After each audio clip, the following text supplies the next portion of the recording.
یہ ہے وقت میڈیا۔ ہندوستان کے صوبے اتر پردیش کے ضلع پرتاپ گڑھ کے رانی گنج کے مینڈولی میں 2 مارچ 2020 کو مدرسہ الفاروق میں سالانہ اجلاس کے موقع پر طلباء اور طالبات نے مختلف عنوان پر ثقافتی پروگرام پیش کیے۔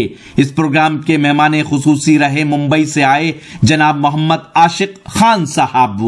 مدرسہ الفاروق کے صدر ہیں جناب حافظ عبدالعزیز صاحب، مینیجر ہیں جناب شریف احمد صاحب اور سیکرٹری ہیں مہمان نواز ادب نواز شخصیت جناب ڈاکٹر حبیب احمد انصاری صاحب اور خازن ہیں جناب مختار احمد انصاری صاحب۔ انور حسین انوار حسین قرات پیش کریں گے۔ انشاء فرحانہ کے لیے کچھ پیسے بطور انعام میرے پاس ہیں، مولانا عبدالمتین صاحب کو میں دے رہا ہوں، ان سے لے لیں۔ السلام علیکم ورحمۃ اللہ وبرکاتہ۔ اعوذ باللہ من الشیطان الرجیم۔ میں پناہ چاہتا ہوں اللہ کی شیطان مردود سے۔ بسم اللہ الرحمن الرحیم۔ شروع اللہ کے نام سے جو بڑا مہربان نہایت رحم فرمانے والا ہے۔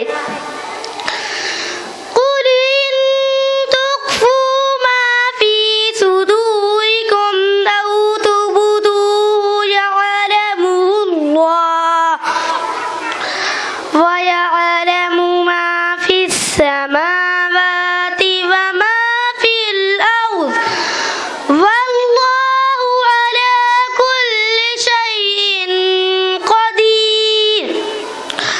آپ فرما دیجئے کہ تم جو کچھ بھی اپنے سینوں میں چھپاتے ہو یا اس کو ظاہر کرتے ہو، اللہ اس کو جانتا ہے، اور جو کچھ بھی آسمانوں اور زمین میں ہے وہ سب کچھ جانتا ہے، اور اللہ ہر چیز پر پوری قدرت رکھنے والا ہے۔ یوم تجد کل نفس ما عملت من خیر محضرا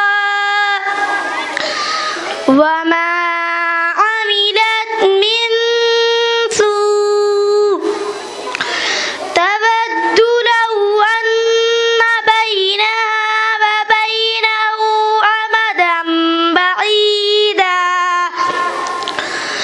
وَيُحَذِّرُكُمُ اللَّهُ نَفْسَهُ وَاللَّهُ رَءُوفٌ بِالْعِبَادِ۔ جس دن ہر شخص اپنے ہر بھلے عمل کو حاضر پائے گا اور وہ چاہے گا کہ اس کے اور اس کے برائی کے درمیان بہت دور کا فاصلہ ہوتا، اور اللہ اسے اپنی ذات سے خبردار کرتا ہے، اور اللہ بندوں پر بڑا مہربان ہے۔ قُلْ إِن كُنتُمْ تُحِبُّونَ اللَّهَ